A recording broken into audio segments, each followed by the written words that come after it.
ప్రకటన గ్రంథము 2వ అధ్యాయము 9వ వచనములో రాయబడినటువంటి మాటను ధ్యానించబోతున్నాం. సాతాను సమాజము శ్రమలకు భయపడకుము. ఈ రాత్రి ప్రభువు 2 మాటలు మాట్లాడబోతున్నారు. సాతాను సమాజము, రెండవ మాటగా శ్రమలకు భయపడకుము. ప్రియమైన దేవుని పిల్లలారా, ఈ లక్షణాలన్నింటినీ చూచినప్పుడు స్మరణ సంఘము ఒక మాదిరికరమైన సంఘముగా కనిపిస్తోంది. అలాంటి మాదిరికరమైన సంఘానికి తల్లి దేవుడు మరికొన్ని హెచ్చరికలు చేస్తున్నాడు. ఏమని మాట్లాడుతున్నాడు ఈ రోజంటే సాతాను సమాజము అని చెప్పి మాట్లాడుతున్నాడు. సాతాను సమాజం నిజానికి పాటల సమాజము మనకు తెలుసు, భక్తుల సమాజము మనకు తెలుసు, ప్రార్థనా సమాజము మనకు తెలుసు, ఆరాధనా సమాజము మనకు తెలుసు. కానీ యేసయ్య దేనిని గురించి మాట్లాడుతున్నాడంటే సాతాను సమాజమును గురించి మాట్లాడుతున్నాడు. సాతాను ఎవడయ్యా అంటే దేవుని పనిని పాడు చేయడానికి లోకములోనికి వచ్చినవాడు. సాతానుకు ఉన్నటువంటి అతి ముఖ్యమైన లక్షణం ఏంటి అంటే గర్వము. సాతానుకు ఉన్న అతి ముఖ్యమైన లక్షణము గర్వము. సాతాను అనుకుంటున్నాడు కదా, లూసిఫర్ అనబడేటువంటి ఆ దేవదూత అనుకుంటున్నాడు కదా, దేవుడు అప్పగించిన పని అంతటినీ నేనే చేస్తున్నాను, దేవుడు అప్పగించిన పనిని అంతటినీ నేనే చేస్తున్నాను. అలాంటప్పుడు దేవుని యొక్క గొప్పతనం ఏముంది? పనంతా నేను చేయడం, పేరేమో దేవునికా. అందుకని నా కుర్చీ ఎక్కడుండాలి? దేవుని పక్కన ఉండాలి. నా కుర్చీ ఎక్కడుండాలి? దేవుని పక్కన ఉండాలి. దేవుని బిడ్డలారా, సాతాను నీలో పనిచేస్తున్నాడు అనడానికి మొట్టమొదటి లక్షణం ఏంటో తెలుసా? నీవొక గుర్తింపును కోరుకుంటావు, నువ్వొక గౌరవాన్ని కోరుకుంటావు. ఎప్పుడైతే నీ మనస్సులో నాకు గౌరవం కావాలి, ప్రజలందరూ నాకు వందనాలు చెప్పాలి, ప్రజలందరూ నా మాట వినాలి, ప్రజలందరూ నా చుట్టూ తిరగాలి అనేటువంటి ఆలోచన వచ్చిందో పడిపోవడం మొదలైంది. జాగ్రత్త. నీ నాశనాన్ని నువ్వే కోరి తెచ్చుకుంటున్నావు. అందుకే వాక్యము మాట్లాడుతూ అంటోంది కదా, తేజో నక్షత్రమా, వేకువ చుక్క, నువ్వు ఎక్కడ ఉండేదానివి, ఎక్కడకు పడ్డావు? ఆకాశములో నుంచి భూమి మీదకి ఎలా పడ్డావు నువ్వు? ఎందుకు పడ్డావు నువ్వు? ఎందుకంటే లూసిఫర్ గాడు అనుకుంటున్నాడు దేవునితో సమానముగా నేను పని చేస్తున్నాను, కాబట్టి నేనే దేవుణ్ణి, ప్రజలందరూ నన్నే కొలవాలి, ప్రజలందరూ నాకే వందనాలు చెప్పాలి, ప్రజలందరూ నాతో కలిసి నడవాలి, నా మాట వినాలి, నేను దేవునితో సమానుడిని అనుకున్నాడు. ప్రభువు అటువంటి దానిని సహించడు. ఈ రోజున అనేక సంఘాలు చెడిపోవడానికి కారణం ఇదే. సాతాను నీలో ఉన్నాడనడానికి మొదటి లక్షణం ఏంటయ్యా అంటే గుర్తింపు. ఈ రోజున స్మరణ సంఘము ఎక్కడ నుండి సమస్యలు ఎదుర్కొంటోందంటే సాతాను సమాజము నుండి సమస్యలు ఎదుర్కొంటోంది. సాతాను సమాజమని ఎవరో ఒకరు జెండాలు పట్టుకుని రారండి. అక్కడ మనలో ఒకడిని బలహీనుడిగా మార్చి సంఘమునకు వ్యతిరేకముగా మాట్లాడించి సంఘమును ముక్కలు చెక్కలు చేసి సంఘమునకు సమస్యలు సృష్టించి, ఒకసారి ఆకానును జ్ఞాపకం చేస్తున్నాను. బలమైన సైన్యముతో ఇశ్రాయేలీయులు పోరాడుతున్నారు. ప్రభువైన యెహోవా అన్నాడు, వాళ్ళు బలమైన వాళ్ళు అయితే మీకెందుకురా, మీ వెనకాతలు ఉన్నటువంటిది నేను నీ దేవుడినైన యెహోవాను, వెళ్ళండి యుద్ధానికి, ఏం పర్వాలేదు, కానీ ఆ దేశములో మొత్తమును కాల్చివేయండి, మీరు అక్కడి నుంచి ఏది తెచ్చుకోకండి అని చెప్పారు.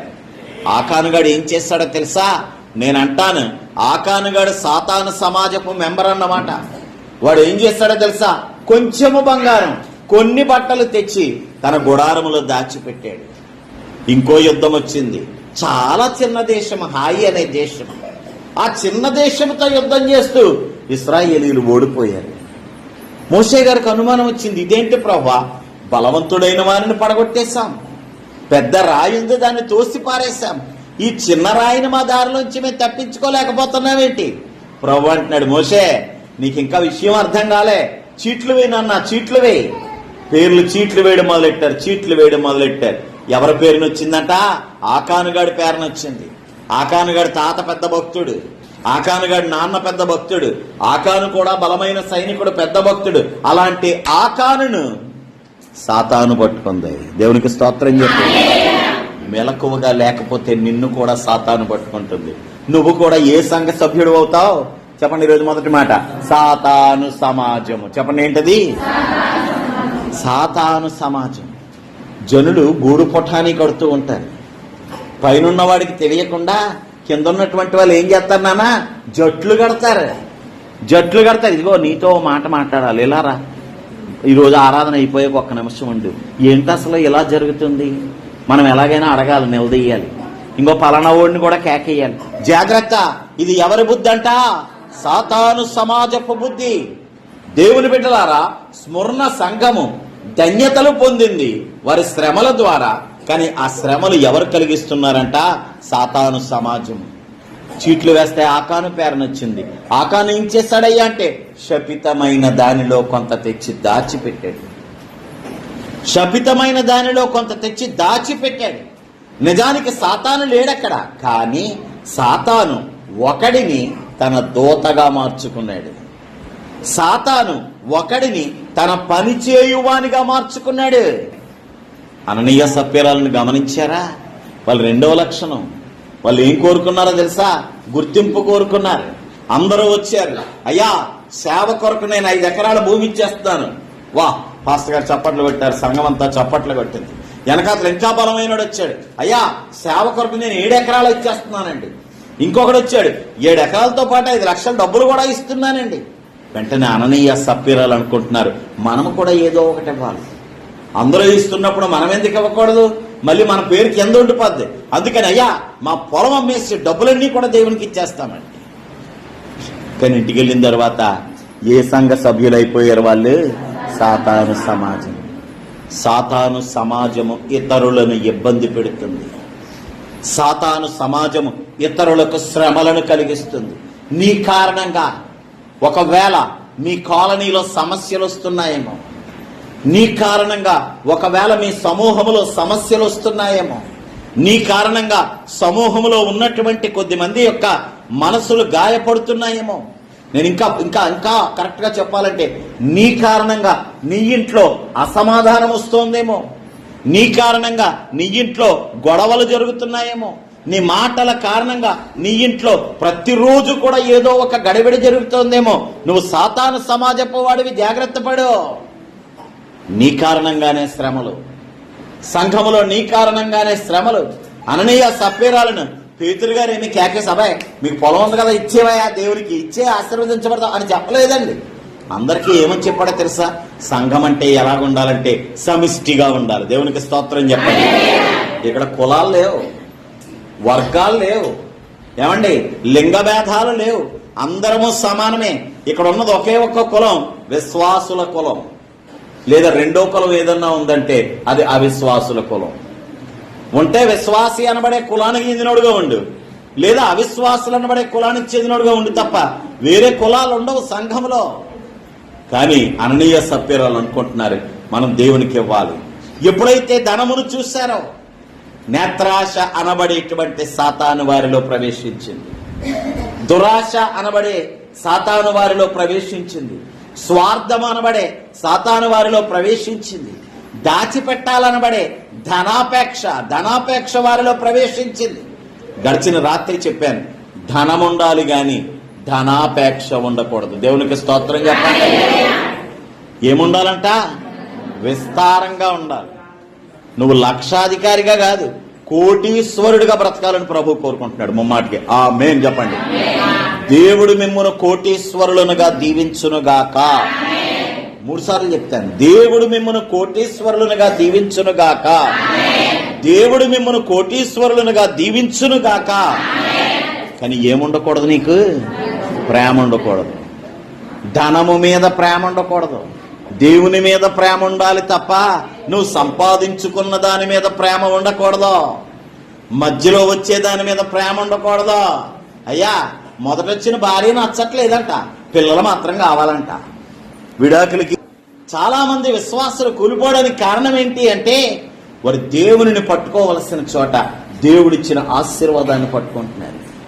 అన్నయ్య సభ్యురాలు ఎప్పుడైతే డబ్బులు చూశారో, అమ్మో ఇన్ని డబ్బులు ఇచ్చేయాలా, ఎలాగిచ్చేస్తాం, ఇలాగొద్దు, ఎవరికీ తెలియదు కాబట్టి కొంచెం మన కోసం దాచేసుకొని మిగిలింది ఇచ్చేద్దాం.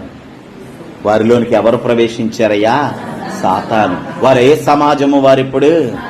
వారి కారణంగా ఏం జరుగుతుందో తెలుసా? సంఘములో సమస్య. అక్కడ వాళ్ళిద్దరూ మరణించారు. కొద్ది మందిలో అవిశ్వాసం. ఇదేంటిది ఎలా జరిగింది? దేవునికి కానుకిచ్చి చచ్చిపోవడం ఏంటి?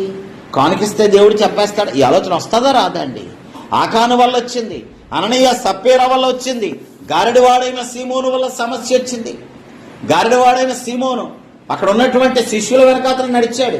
కొన్నాళ్ళు నడిచిన తర్వాత అనుకుంటున్నాడు కదా, ఇది కాదులే పద్ధతి, మనం డబ్బులు సంపాదించుకోవాలంటే వీళ్ళ వెనకాతలు నడిస్తే మనకు ఫలితం ఏముండదు. అందుకని నేను డబ్బులు ఇస్తాను, ఆ పరిశుద్ధాత్మ నాకు అమ్మేయి.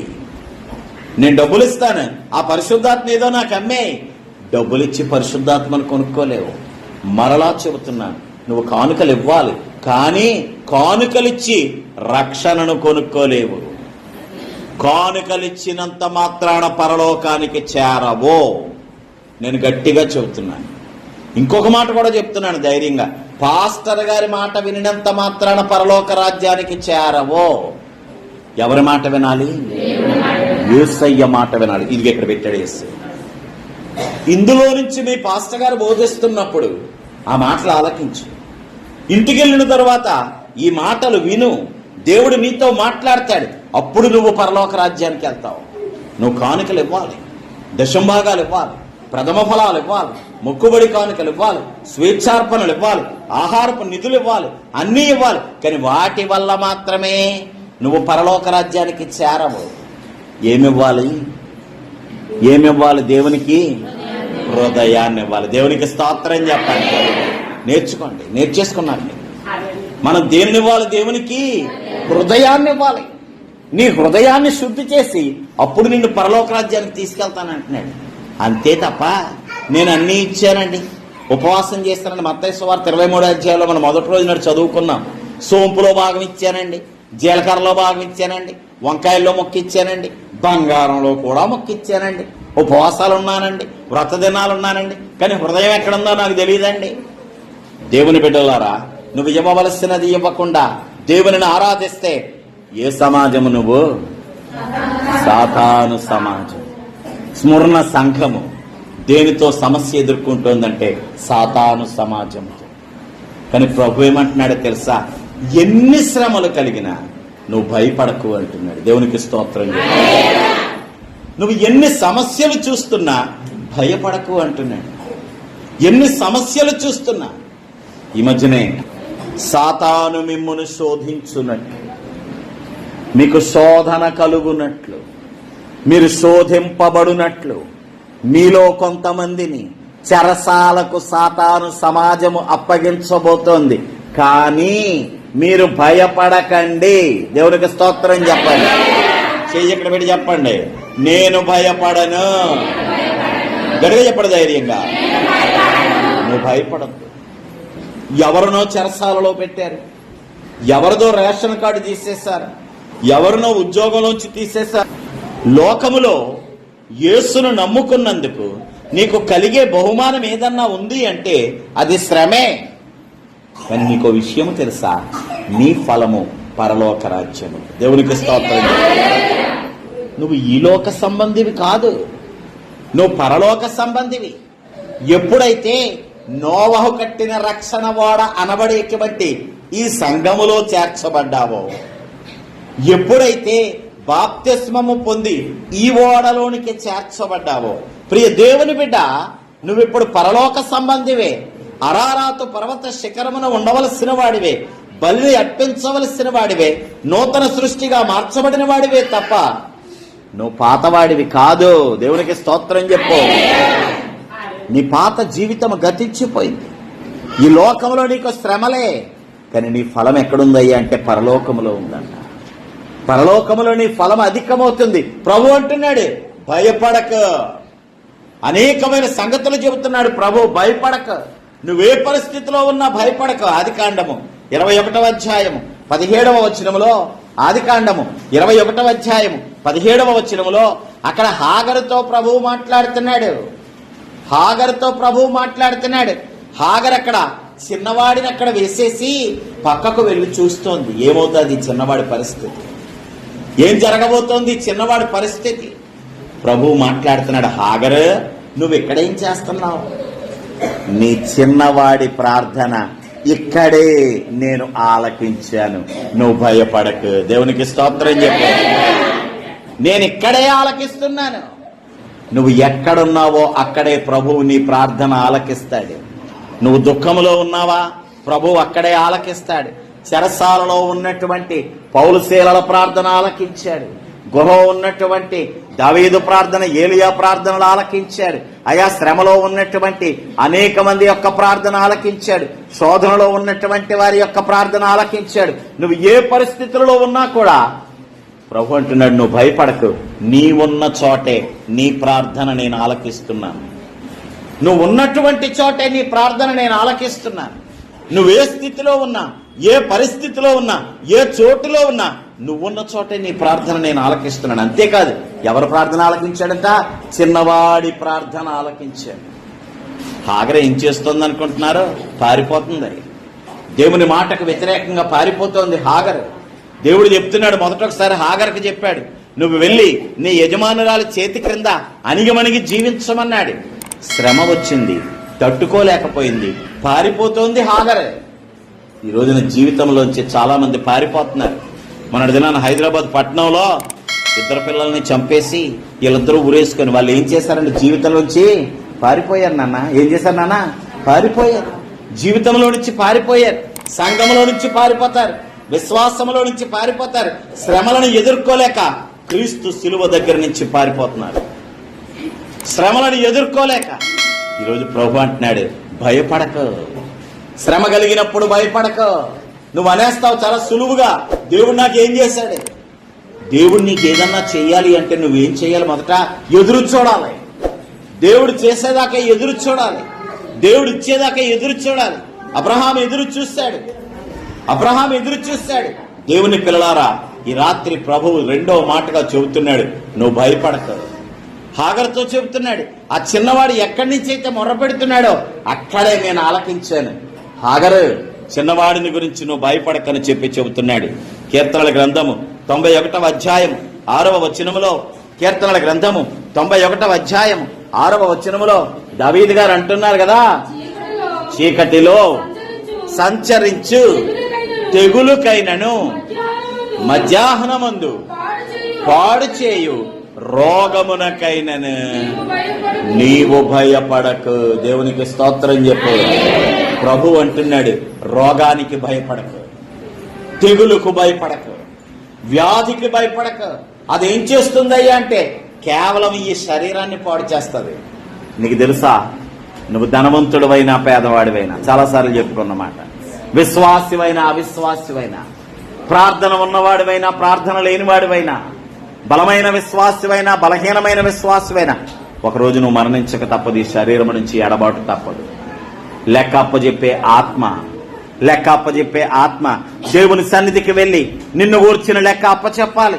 అక్కడ ప్రభు అంటున్నాడు, శరీరమును నశింపచేసే దాని గురించి భయపడకు. మత్తయి సువార్తలో ప్రభు అంటున్నాడు కదా, దేహమును పాడు చేసే వారిని గురించి భయపడకు.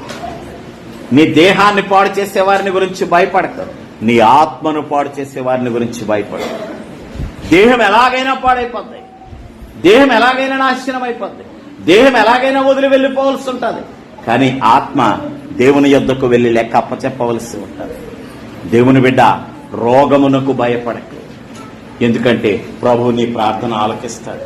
ప్రవక్త గారు వచ్చారు, యెషయా ప్రవక్త గారు, నాయనా హిజ్కియా, నీ ఇల్లు చక్కబెట్టుకో. నీ రోజులు ముగిసిపోయాయి.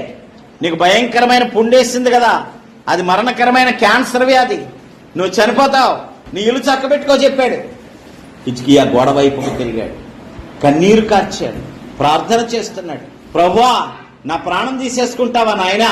నేను ఎలా బ్రతికానో నీకు తెలియదా? దయచేసి నన్ను కరుణించమని ప్రార్థన చేశాడు. దేవుడా ప్రార్థన ఆలకించాడు. ప్రవక్త మరలా వెనకకు వచ్చాడు. వెనకకు వచ్చిన ప్రవక్త అంటున్నాడు, హిజ్కియా నీ ప్రార్థన దేవుడు ఆలకించాడు, నీకు 15 సంవత్సరాల ఆయుష్నిచ్చాడు. దేవునికి స్తోత్రం చెప్పండి. శతాధిపతి వచ్చాడు, అయ్యా నా కుమార్తెకు రోగమయ్యా, దయచేసి ఒకసారి మా అమ్మాయికి రోగం నుంచి విడుదల కలుగులాగా నువ్వు ఒక మాట చెప్పు. యేసయ్య వింటున్నాడు. అలాగేలే చెప్తాను. అలాగే కాదు, మనం వెళ్దాం, సర్లే చూద్దాం, అలాగే చేద్దాం. ఈలోగా ఇంటి దగ్గర నుంచి మనుషులు వచ్చారు. అయ్యా మీరు కంగారు పడకండి శతాధిపతి గారు, మీ అమ్మాయి చనిపోయింది. కానీ యేసయ్య అంటున్నాడు, విశ్వసిస్తే మరణించిన వారిని కూడా నేను తిరిగి లేపుతాను. దేవునికి స్తోత్రం చెప్పండి. విశ్వసిస్తే మరణించిన వారిని కూడా తిరిగి లేపుతాను. లాజరు గురించి కబురు వచ్చింది. అయ్యా నీవెంతో ప్రేమించినటువంటి యేసయ్య నువ్వెంతో ప్రేమించిన లాజరు రోగి అయి ఉన్నాడు. అలాగే చెప్పావు కదా, మంచిది, వస్తున్నానులే, నువ్వు వెళ్ళిపో. 3 రోజులు అయిపోయింది. 3వ రోజు నాడు శిష్యులతో అంటున్నాడు, రండి మనందరం లాజరు దగ్గరికి వెళ్ళాలి. వెళ్ళేసరికి లాజరు ఎక్కడ ఉన్నాడు? సమాధిలో పెట్టబడి ఉన్నాడు. అడ్డంగా రాయి మూయబడి ఉంది, కట్లు కట్టబడి ఉన్నాయి. అక్కడికి వచ్చి రాగానే అంటున్నాడు, తీయండి అయ్యా రాయి అంటున్నాడు. అక్కడ ఉన్న వాళ్ళకి విశ్వాసం లేదు, అదే అడ్డుబండ. వాళ్ళు అడ్డంగా పెట్టింది ఏంటి అంటే అవిశ్వాసం. వాళ్ళు అడ్డుగా పెట్టింది అవిశ్వాసం. ప్రభు అంటాడు, ఈ అవిశ్వాసాన్ని ఇక్కడి నుంచి తొలగించండి. అక్కడ ఉన్న వాళ్ళందరూ అంటున్నారు, అవిశ్వాసాన్ని తొలగిస్తే కంపు కొడుతుంది. లోపల పెట్టి 3 రోజులైంది, కంపు కొడుతుంది. యేసయ్య అంటున్నాడు, నా మాట మీద మీకు విశ్వాసం ఉంటే, దేవునికి స్తోత్రం చెప్పు, నీకు దేవుని మాట మీద విశ్వాసం ఉంది కదా, నమ్మువానికి సమస్తము సాధ్యమే. నమ్మితే నీకు సమస్తము సాధ్యమే. నువ్వు నిజముగా దేవుని యొక్క స్వరమును నమ్మితే, దేవుని యొక్క కార్యములను నమ్మితే, దేవుని శక్తిని నమ్మితే, నీవు అనుకున్నది పొందుదువు గాక. నీ కుటుంబములో సమాధానము కలుగును గాక. నీ మనస్సులో ఉన్న ప్రతి ఆలోచన నెరవేరును గాక. వారు యేసయ్యకి ఎందుకు కబురెట్టారంటే, ఎంతో మంది రోగులను బాగు చేస్తారు కాబట్టి యేసయ్య బాగు చేస్తాడని కబురెట్టారు. యేసయ్య ఎందుకు ఆగాడంటే, తన మహిమను ప్రకటించాలి కాబట్టి ఆగాడు. ఆలస్యమవుతోందంటే దేవుడు నిన్ను ఇంకా బలంగా వాడుకోబోతున్నాడు.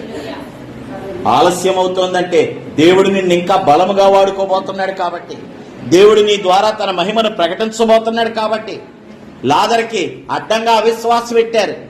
యేసయ్య అంటున్నాడు, అవిశ్వాసాన్ని తొలగించండి. అక్కడ ఉన్న వాళ్ళు అంటున్నారు, కంపు కొడుతుంది అంటున్నారు. యేసయ్య అంటున్నాడు, తీయండి అయ్యా, నేను చెప్తున్నాను. వారు రాయిని తీసి పక్కన పెట్టారు, అవిశ్వాసాన్ని తీసి పక్కన పెట్టారు. యేసయ్య అంటున్నాడు, లాజరు వచ్చేయి. నీ కార్యము జరగకుండా అడ్డుగా పెట్టబడిన అవిశ్వాసం అనే బండను తీసేశాం, నువ్వు బయటకు వచ్చేయి. దేవునికి స్తోత్రం చెప్పు. నీ మనస్సులోనే కార్యము జరగకుండా అడ్డుగా పెట్టుకున్నటువంటి ఆ రాయిని నీవు తొలగించినట్లయితే, లోపల చచ్చిపోతున్న నీ ఆశలు, నీ అవసరతలు ఏవైతే ఉన్నాయో అవన్నీ సజీవముగా బయటకు నడిచి వచ్చును గాక. తెలుసా, నీ మనసులో ముందు నువ్వు అవిశ్వాసాన్ని అడ్డంగా పెడతావు. ఎక్కడ జరుగుతుందిలేండి, యేసయ్య నాకు ఏం చేశాడులేండి, నేను దేవుల్లో చాలా బలంగా నడిచాను కానీ ఏ కార్యము జరగలేదండి. ఏమి అడ్డంగా పెడుతున్నావు అక్కడ? అవిశ్వాసం అనబడే రాయి. అది సమాధిలో పెట్టేసి, నీకున్న అవసరతను సమాధిలో పెట్టేసి, దానికి అవిశ్వాసం అనే రాయిని అడ్డంగా పెట్టేసి తీసామంటే కంపు కొడుతుంది. సాన్నాలుగా ప్రార్థన చేస్తున్నాం కానీ కార్యం జరగలేదు, లోపల కంపు కొడుతుంది. యేసయ్య అంటున్నాడు, ఆ రాయి తీసి పక్కనెట్టు, నీ అవిశ్వాసం తీసి పక్కనెట్టు, కార్యం చేయడానికి నేను సిద్ధంగా ఉన్నాను, లాజరు బయటకు రా అన్నాడు. ఈరోజు రాత్రి ప్రభు అంటున్నాడు, భయపడకు. రోగాన్ని చూసి భయపడకు, శత్రువును చూచి భయపడకు, సమస్యను చూచి భయపడకు, యోర్దానును చూచి భయపడకు, ఎర్ర సముద్రాన్ని చూచి భయపడకు, ఎరుకో గోడలను చూచి భయపడకు, గొలియాతును చూచి భయపడకు, మరణాన్ని చూచి భయపడకు. నువ్వు ఉన్న చోట నేను నీ ప్రార్థన ఆలకిస్తానంటున్నాడు ప్రభు. నువ్వు ఉన్న చోటే, నువ్వెక్కడుంటే అక్కడే. సమస్యలో ఉన్నావా, అక్కడే ప్రభు నీ ప్రార్థన ఆలకిస్తాడు. నువ్వు భయపడకు. నీ దేవుడు నువ్వు ఎక్కడ ఉన్నా నీతో ఉన్నాడు. దేవునికి స్తోత్రం చెప్పండి. ఎక్కడ ఉన్నా కూడా నీతో ఉన్నాడు. అగ్ని గుండములో ఉన్నప్పుడు లేడా ప్రభువు? సింహాల బోనులో లేడా ప్రభువు? సిలువ వేసినప్పుడు లేడా ప్రభువు? చెరసాలలో లేడా ప్రభువు? అవిశ్వాసంతో ఉన్నావా బిడ్డ? బలహీన మనస్సుతో ఉన్నావా బిడ్డ? అయ్యో నేను అప్పుల్లో కూరుకుపోయాను, సమస్యల్లో కూరుకుపోయాను, మనసుకు నెమ్మది లేదు, ఆత్మహత్య చేసుకోవాలనుకుంటున్నాను. ఎందుకు అనుకుంటున్నావు తండ్రి? ప్రభువు నీతోనే ఉన్నాడు. నీ ప్రభువు నిత్యం నీతోనే ఉన్నాడు. ఈ రాత్రి స్మరణ సంఘంతో అంటున్నాడు, మీరు శ్రమలు అనుభవిస్తారు, తప్పదు, శ్రమలు అనుభవిస్తారు, కానీ భయపడకండి, నేను మీతోనే ఉన్నాను. దేవునికి స్తోత్రం. శ్రమ కలుగుతుంది కానీ భయపడకండి, నేను మీతోనే ఉన్నాను. హాగరుతో చెబుతున్నాడు, చిన్నవాడు ఎక్కడ ప్రార్థన చేస్తున్నాడో అక్కడే నేను ఆలకించాను. దావీదు అంటున్నాడు, రోగం వచ్చినప్పుడు, బలహీనత వచ్చినప్పుడు అక్కడే నీ ప్రార్థన నేను ఆలకిస్తున్నాను, నువ్వు భయపడక. దావీదు, ఆ చిన్నవాడిగా ఉన్న దావీదు 5 గులకరాళ్ళు తీసుకొని గొలియాతు ఎదురుగుండా నిలబడంటున్నాడు, నా దేవుడు నాకుండగా నీ గురించి నేను భయపడ్డమేంట్రా, నిన్ను కుక్కలకి ఆకాశ పక్షులకి భోజనంగా ఎత్తాను. ఎలా వచ్చింది ధైర్యం? దేవుడిచ్చాడు. నీకు ఇవ్వటం లేదా? వాక్యం అడుగుతోంది, నీ భక్తి నీకు ధైర్యము పుట్టించటం లేదా? నీ విశ్వాసము నీకు ధైర్యము పుట్టించట్లేదా? గుండెల్లో భయాన్ని కలిగి ఉన్నావా? జీవితంలో భయమును నింపుకొని ఉన్నావా? ప్రియ దేవుని బిడ్డ, ఈరోజు స్మరణ సంఘముతో ప్రభువు చెబుతున్నమాట, శ్రమలు వస్తాయి, శోధనలు వస్తాయి, చెరసాల వస్తుంది, ఖడ్గం వస్తుంది, కానీ చెప్పండి, భయపడకు. ఈ శ్రమలు, ఈ శోధనలు, ఈ ఖడ్గము నీ మీదకి రప్పించేది ఎవరు? సాతాను సమాజము. దాన్ని బట్టి నువ్వు భయపడదు. ఎందుకో తెలుసా? నువ్వు సాతాను సమాజము కాదు, నువ్వు ఎవరి బిడ్డవి, ఎవరితో ఉండబోతున్నావు.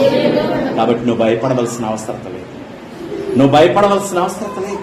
స్మరణ సంఘము చాలా శ్రమలు ఎదుర్కొంటుంది. ఇక్కడున్న ప్రతి ఒక్కరూ సమస్యలు ఎదుర్కొంటున్నారు, ప్రతి ఒక్కరూ శ్రమలు ఎదుర్కొంటున్నారు, ప్రతి ఒక్కరు వేదన అనుభవిస్తున్నారు, ప్రతి ఒక్కరు కష్టాన్ని, కన్నీటిని దిగమింగుకొని జీవిస్తున్నారు. ప్రభు నీతో చెబుతున్నాడు, భయపడకయ్యా. పరిస్థితులను చూసి భయపడకయ్యా, సమస్యలను చూసి భయపడకయ్యా, మనుషుల మాటలను బట్టి భయపడకయ్యా, మనుషులు నిన్ను ట్రీట్ చేస్తున్న విధానాన్ని బట్టి భయపడకయ్యా. నేనున్నాను నీకు తోడుగా అంటున్నాడు ప్రభు. ఆ ప్రభు నిత్యము మనకు తోడుగా ఉండి ధైర్యమును పుట్టించునుగాక. దేవుడు మనకు ధైర్యమునిచ్చునుగాక, మనలో ఉన్న భయమును తొలగించునుగాక, సాతాను సమాజమును మనము జయించుదుముగాక. దేవుడి కొద్ది మాటలు దీవించునుగాక.